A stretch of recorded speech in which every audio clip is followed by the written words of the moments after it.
I didn't think twice about going to the get-together. It was one of those low-effort weekend things, a colleague's house, a handful of people from work and their partners. Nothing formal, nothing loaded. Drinks on the counter, music low enough to talk over.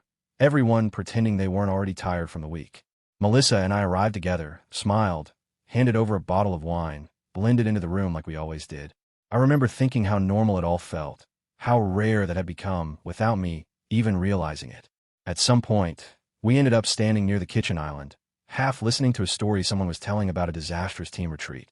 I laughed at the right moments, nodded, sipped my drink. Melissa was quiet, scrolling on her phone, her body angled slightly away from me. I didn't register it as a warning. I just did what I'd done 1,000 times before, what felt automatic and harmless. I slipped my arm around her shoulders, not tight, not possessive, just familiar. The reaction was instant and sharp, like a glass shattering in the middle of the room. "Don't touch me. Keep your hands to yourself." Her voice cut through everything. It wasn't loud because she was yelling. It was loud because it was precise, clean, and unmissable. The kind of sentence that doesn't echo, it just lands. Conversation stopped midword. Someone's laugh died off awkwardly. I felt eyes flick toward us, and then quickly away, like people were afraid of being caught witnessing something private that had suddenly become very public. For a second, my brain refused to process what had happened. I stood there with my arm half raised, unsure whether to pull it back or pretend it had never been there. My face burned, not with anger, but with a slow, creeping heat of humiliation. I could feel it crawling on my neck, settling in my ears. My heart was pounding, not fast, just heavy, like each beat was dragging more weight with it. Melissa didn't look at me. She stared straight ahead, jaw tight, expression flat, as if she'd just corrected a stranger who'd bumped into her on the street. No apology, no explanation, no acknowledgement that I was standing inches away, trying to hold myself together. I realized then how alone I suddenly felt in a room full of people. I lowered my arm. I nodded once, small and automatic, the way you do when you accept a correction at work, even if it doesn't make sense. "Okay," I said quietly. My voice sounded distant to my own ears, like it belonged to someone else. I didn't wait for a response. I didn't argue, didn't joke it off, didn't try to salvage the moment. I knew instinctively that anything I said would only make it worse. I picked up my jacket from the back of the chair. The movement felt slow and deliberate, like I was underwater. No one stopped me. No one said anything. They all pretended very hard to be interested in their drinks, the countertop, the floor. I walked toward the door, every step feeling heavier than the last, aware of the silence following me like a shadow. Outside, the air was cold and sharp, and it hit my face hard enough to make me blink. I stood there for a moment, keys in my hand, breathing in and out, trying to get my body to catch up with what had just happened. I didn't feel angry, yet I felt small, exposed, like something fragile had been cracked open in front of people who would never forget I got in the car and sat there without starting the engine, staring straight ahead. The house behind me glowed warmly through the windows, laughter slowly creeping back in, as if nothing had happened. I realized then that whatever that moment was, whatever it meant, it wasn't just embarrassing. It was a line being drawn, and I had just watched it happen without understanding where it left me. I drove home alone, hands steady on the wheel, eyes fixed on roads I could have driven blindfolded. The silence in the car felt heavier than the moment I'd just left behind. No music, no radio, just the low hum of the engine and the occasional sound of tires passing over uneven pavement. My phone stayed face down in the cup holder. I didn't need to look at it. I already knew there would be no message asking where I went or if I was okay. As I passed familiar intersections, something settled in my chest with an uncomfortable clarity. That comment hadn't come out of nowhere. It wasn't a bad joke, or a stressful moment, or too many drinks. It was just the first time Melissa had said out loud what she'd been quietly demonstrating for months. The way she leaned away when I sat next to her on the couch. The way she stiffened when I tried to hug her. The way she'd sigh like I was interrupting something important whenever I tried to start a conversation that wasn't about logistics. I replayed moments I'd brushed off before. Her moving my hand away at the grocery store, pretending to adjust her bag. The excuse of being tired when I tried to kiss her goodnight, followed by her turning her back before I even finished brushing my teeth. The way affection had slowly become something I felt I had to earn, and then something I stopped trying to reach for altogether because rejection, even quiet rejection, wears you down. Outside the windshield, the city looked the same as it always did. Restaurants were full, lights glowing warm through windows. People walked in pairs, laughing, shoulders brushing casually. Traffic lights changed on schedule, indifferent to the fact that something important in my life was quietly falling apart. It struck me how normal everything looked, how the world didn't even flinch while my marriage was unraveling in real time. At a red light, I rested my forehead briefly against the steering wheel, not in despair, but in exhaustion. I wasn't shocked anymore. I felt foolish for being surprised at the party, for not seeing that moment coming. Melissa hadn't embarrassed me out of nowhere. She just stopped pretending. I realized how long I'd been making excuses for her distance, telling myself it was stress, work, phases, anything except the possibility that she simply didn't want me near her anymore. By the time I turned onto our street, the decision had already formed without drama. I wasn't staying the night, not because I wanted to punish her or make a statement, but because I couldn't sit in that house pretending everything was fine while feeling like a guest in my own marriage. The driveway came into view, the porch light on like it always was, a small domestic signal that usually meant home. Tonight it felt like a place I didn't belong. I parked the car and turned off the engine, letting the silence rush back in. I sat there for a moment longer, hands resting in my lap, breathing evenly. I wasn't angry yet. I wasn't even sad in the way I expected to be. I felt resolved, like something had finally clicked into place. Whatever was happening between us had been happening for a long time. Tonight had just stripped away the last illusion that it was temporary. I grabbed my phone, my wallet, and my jacket. I knew I'd be leaving, and I knew I wouldn't be back to sleep in that bed. The realization didn't scare me. It steadied me. For the first time in months, I wasn't confused about where I stood. I stepped out of the car, closed the door quietly, and understood that this wasn't an impulsive reaction. It was acceptance. Melissa didn't come home that night. I noticed it somewhere between midnight and 1 in the morning, not because I was waiting for her, but because the house stayed too quiet for too long. No headlights sweeping across the living room wall, no keys on the counter, no soft sounds of someone moving through familiar space. The silence confirmed what I already felt in my body. Whatever distance existed between us, it wasn't accidental anymore. I didn't sit down to think about it. I didn't pace or spiral or rehearse speeches in my head. I went into the bedroom, turned on the light, and opened the closet. Packing felt strangely procedural, like following steps I'd already memorized. I pulled out shirts, folded them neatly, placed them into a suitcase. Jeans, socks, underwear, all handled with the same careful rhythm. I wasn't trying to make a point. I wasn't trying to hurt her. I was simply removing myself from a space where I no longer felt welcome. I skipped over anything sentimental without hesitation. No photos, no gifts, no objects that carried memories I wasn't ready to sort through. I packed what belonged to me in the most practical sense. My laptop and charger, my work documents, my passport, birth certificate, and insurance papers from the drawer where we kept things we pretended we'd organized together.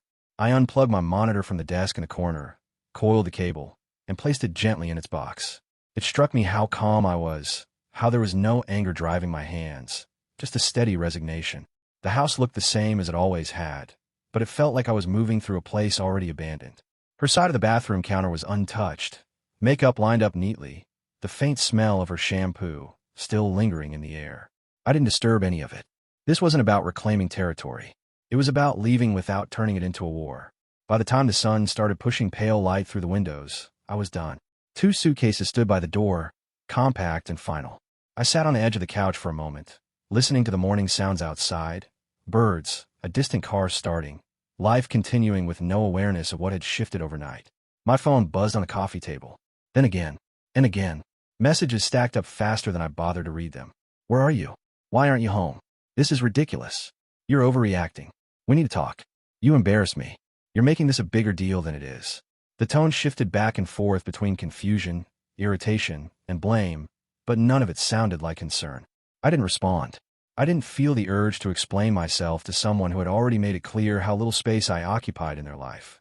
I scrolled past the messages and opened my contacts. My sister Lauren's name sat there, solid and familiar. I hit call before I could overthink it. She answered on the second ring, her voice still thick with sleep. I told her I needed a place to stay for a while. I kept my voice even, factual, like I was asking for help moving a piece of furniture. She didn't interrupt me. She didn't ask for details. She just said, yes, of course, come over. Stay as long as you need. Something in my chest loosened at that. Not relief exactly, but validation. The kind that comes from realizing you aren't imagining your own discomfort. I thanked her, hung up, and muted my phone entirely. The messages could wait, the explanations could wait. I picked up my bags, took one last look around the house, and closed the door behind me, without slamming it. As I loaded the car, I understood that leaving quietly didn't make me weak. It meant I was done begging for space I should have been given freely. I pulled out of the driveway, just as the morning fully arrived. And for the first time since the night before, the silence didn't feel heavy. It felt honest. Melissa came home that evening while I was packing the last few things from the hallway closet. I heard the front door open and close, the familiar sound of her shoes being kicked off, the pause that followed when she realized the house didn't look the way she'd left it. She stood there watching me for a moment before saying my name, not softly, not angrily, just cautiously, like she was stepping around something fragile. She immediately minimized it. She said it was a misunderstanding, that the comment at the party had been blown out of proportion, that she'd been under a lot of stress lately and work had been brutal. She told me I was taking it too personally, that I always did this, that I was too sensitive. Her tone was casual, almost dismissive, as if we were discussing a minor scheduling conflict instead of the slow collapse of our marriage. I listened without interrupting, folding a jacket and placing it into the suitcase with the same calm movements I'd used all morning. When I finally spoke, my voice didn't shake. I told her this wasn't about one sentence at a party or an awkward moment in front of coworkers. I told her it was about months of distance that had gone unacknowledged, about how she'd pulled away inch by inch until I barely recognized our relationship anymore. I explained that affection hadn't disappeared overnight. It had eroded quietly while I kept telling myself it was temporary. She tried to laugh it off, said couples go through phases, said not everything needed to be analyzed. I told her this wasn't analysis, it was observation. I said I'd noticed how she avoided my touch, how she treated my presence like an interruption rather than a comfort. I told her there had been nights I lay next to her feeling like a stranger, careful not to reach out because I already knew what would happen. I mentioned the last time we'd held hands without it feeling awkward. I mentioned the last time we kissed without it being rushed or obligatory. I didn't frame it as a challenge or an accusation. I simply stated it and waited. She opened her mouth, then closed it. Her eyes shifted away. The silence stretched, thick and revealing. That was the moment something changed in her expression, when defensiveness gave way to discomfort. Her apology came after that, but it felt delayed, like it had been pulled from her, because she realized she'd been cornered by reality rather than emotion. She said she was sorry if she'd made me feel unwanted. She said she didn't mean to hurt me. The words were there, but they were careful and distant, more about smoothing the situation than owning it. It sounded like something said to end a conversation, not repair a relationship. I zipped the suitcase closed and stood up. I told her I wasn't leaving to punish her or force her to chase me. I told her I was leaving because I couldn't keep shrinking myself to fit into a space where I wasn't truly wanted. I said staying would mean pretending things were fine when they weren't, and I was done doing that. She followed me to the door, suddenly emotional, saying we should talk more, that we didn't need to make decisions right now. I didn't argue. I picked up my bags and walked out calmly, the same way I had the night before. As I closed the door behind me, I understood that leaving didn't mean I didn't care. It meant I finally cared enough about myself to stop accepting silence as love. Within a few days of staying at my sister's place, I sat across from a divorce attorney in a quiet office that smelled faintly of coffee and printer toner. The meeting was calm, almost clinical, which contrasted sharply with how heavy everything felt internally. No kids, no shared property, no complicated assets. The attorney laid it out plainly, using words like straightforward and clean. Hearing my marriage described that way was jarring, but also clarifying. There were no dramatic battles waiting for me, no drawn-out negotiations, just paperwork and decisions. I signed the initial documents with a steady hand. Each signature felt like a small, controlled cut, painful but precise. This wasn't impulsive. This was choosing clarity over confusion. When I left the office, I sat in my car for a moment before starting the engine, letting the reality settle in. For the first time, the situation felt real in a way it hadn't before. Not emotional, not theoretical, but tangible. That afternoon, I went to the bank. I closed the joint savings account we'd shared since early in our marriage and split the balance evenly, exactly down the middle. No games, no hidden transfers, no petty adjustments. Half went into a new account under my name only. Watching the numbers move on the screen made everything irreversible. That account had once represented plans, security, and a shared future. Now it was just math, clean and final. Opening my own account felt strangely grounding. It wasn't about money as much as autonomy. This was mine, my responsibility, my safety net, my next steps. When I walked back outside, the air felt sharper, clearer. I wasn't floating anymore. I was standing on something solid. Melissa found out quickly. She called me that evening, her voice tight with panic before tipping in anger. She accused me of going behind her back, of humiliating her, of making her look like the villain. She said I betrayed her trust by involving lawyers without warning, as if the months of silence and rejection hadn't already broken something fundamental between us. She told me I was giving up too fast, that I hadn't even tried hard enough to fix things. I listened, holding the phone away from my ear slightly as her words tumbled out in sharp bursts. There was fear underneath it, but it was buried under blame. She talked about embarrassment, about how this made her look, about how sudden it all felt to her. What she didn't talk about was the distance, or the coldness, or the way she pushed me away long before I ever packed a bag. When I spoke, I kept my voice even. I told her this wasn't sudden for me. I told her these steps weren't revenge or punishment, but boundaries. I said involving a lawyer wasn't betrayal. It was acknowledgement that we were past the point of pretending this was a misunderstanding. I didn't raise my voice. I didn't argue every accusation. I stated facts and let the silence do the rest. She hung up on me. A few minutes later, texts started coming in, angrier this time, accusing me of ruining everything, of choosing the easy way out. I muted the conversation and set my phone down. I felt a flicker of sadness, but no regret. The practical steps I'd taken had stripped away the fog. There was no going back to uncertainty now. That night, lying on the guest bed at my sister's house, I understood something clearly. Choosing myself didn't feel triumphant or empowering in the way movies make it seem. It felt quiet, sober, and necessary. The paperwork, the bank account, the lawyer, they weren't acts of cruelty. They were acts of self-respect. And once that line was crossed, there was no pretending it hadn't been drawn. Melissa showed up at my sister Lauren's apartment, without warning 3 days after she found out about the attorney. I wasn't home yet, but Lauren called me the moment it started. When I arrived, Melissa was sitting on the couch, mascara streaked down her face, shoulders shaking as she cried like someone who had just lost everything. She stood up the second she saw me, rushing over, apologizing through tears, saying she'd been scared, overwhelmed, that she hadn't realized how bad things had gotten. She promised she would change, that she would go to therapy, that she would do anything if I just came home.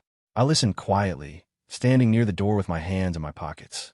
Her desperation felt raw, but also felt late. The words came fast and tangled, rehearsed in emotion, but thin on understanding. She talked about missing me, about needing me, about how empty the house felt without me. What she didn't talk about was the way she treated me before I left, or how long she'd been comfortable pushing me away. When I told her calmly that it was over and that showing up like this wasn't okay, her expression shifted. The crying slowed, her jaw tightened, and something sharper replaced the pleading. After that, the email started. Long ones at first, filled with emotional language, memories, apologies, and declarations of love. I read the first 2 carefully, hoping there might be something real there, some acknowledgement beyond fear of loss. But each message circled back to the same theme: how much she was hurting, how unfair this felt to her, how I was destroying something that could still be saved if I would just try harder. When I didn't respond, the tone changed. The emails became accusatory, then angry.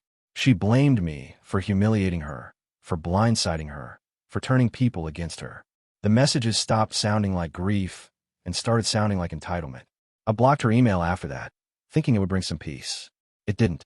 The messages shifted to texts from unfamiliar numbers, then voicemails left late at night, her voice alternating between crying and rage. Each one reinforced the same realization, that this wasn't about fixing what had broken, it was about regaining control over something she'd lost. The situation escalated in a way I didn't expect when her mother showed up at my workplace. I was called to the front desk and found her standing there, arms crossed, lips pressed into a thin line of disapproval. She didn't bother with pleasantries. She accused me of being selfish, of abandoning her daughter during a difficult time, of tearing apart a marriage instead of fighting for it like a real man. People nearby pretended not to listen, but the damage of the scene was already done. I didn't raise my voice. I didn't defend myself point by point. I told her calmly that this was a private matter, that her involvement was inappropriate, and that showing up at my job crossed a line. I said the decision had been made thoughtfully and that it wasn't open for debate. The more composed I remained, the angrier she became, until finally a manager intervened and asked her to leave. That night, I sent one final message. It was brief and direct. I told Melissa that the marriage was over, that the continued contact needed to stop, and that involving family members or showing up unannounced was unacceptable. I said any further communication should go through attorneys only. I didn't soften it. I didn't add emotional cushioning. After I sent it, the noise finally stopped. No more messages, no more surprise appearances, no more attempts to pull me back through guilt or chaos. The quiet that followed felt earned. Not peaceful in a comforting way, but firm and necessary. I understood then that choosing myself didn't just mean leaving a relationship. It meant holding the line when others tried to drag me back into something that had already ended. The weeks after everything went quiet felt strange at first, like standing in a room after a loud machine has been turned off and your ears need time to adjust. No messages, no accusations, no sudden appearances, just silence. I settled into a routine without really planning it. I went to work, focused on tasks instead of emotions, stayed late when I needed to, left on time when I didn't. I started exercising again, not obsessively, just enough to feel present in my body. Evenings were quiet, sometimes painfully so, but honest. I cooked simple meals, read, went to bed early. There was no one bracing at the edge of my thoughts, no tension waiting to be triggered by the smallest gesture. What surprised me most was how quickly my nervous system calmed down once I wasn't constantly measuring myself. I wasn't wondering if I was being annoying, or too much, or inconvenient. I wasn't negotiating for affection in my head. The absence of that pressure felt like rest. Real rest. I hadn't realized how exhausted I'd been until the exhaustion lifted. About a month after the separation paperwork was filed, I attended a professional seminar for work. It was one of those neutral, beige conference room events with bad coffee and overly bright lighting. I almost skipped it, but I went anyway. That's where I met Claire. She sat next to me during a breakout session, introduced herself simply, and made a dry comment about the presenter that made me laugh without thinking. We talked easily after that, about work, about the industry, about things that didn't feel heavy. There was no performance to it. No tension. No subtle testing. When the conversation naturally shifted to personal life, I mentioned the divorce without dramatizing it, and she didn't flinch or interrogate me. She didn't treat it like a red flag or a project. She acknowledged it, asked how I was doing, and then moved on when I didn't linger. The simplicity of that interaction caught me off guard. A few days later, she suggested coffee. Just coffee. No implication, no urgency. We sat across from each other in a quiet place and talked for hours without noticing the time. There were pauses that didn't feel awkward, silence that didn't demand filling. She was direct in a way that felt grounding, saying what she meant and meaning what she said. When she touched my arm while laughing at something I said, it felt natural, not loaded. We took things slowly after that. Walks, dinners, conversations that unfolded without pressure. She never rushed me, never made me feel like I owed her certainty or emotional availability before I had it. She knew where I'd come from and didn't try to compete with it or erase it. Being around her felt easy in a way I'd forgotten was possible. One night, sitting across from her at a small table, I realized something quietly profound. For the first time in years, I didn't feel unwanted. Not tolerated, not endured, not managed. Wanted, not because I was useful or accommodating, but because I was present. That realization didn't come with fireworks or declarations. It settled in gently, like something that had always belonged to me and was finally returned. I didn't rush to name it or define it. I just let it exist. After everything I'd been through, that felt like enough. The divorce finalized without friction, exactly the way the attorney said it would.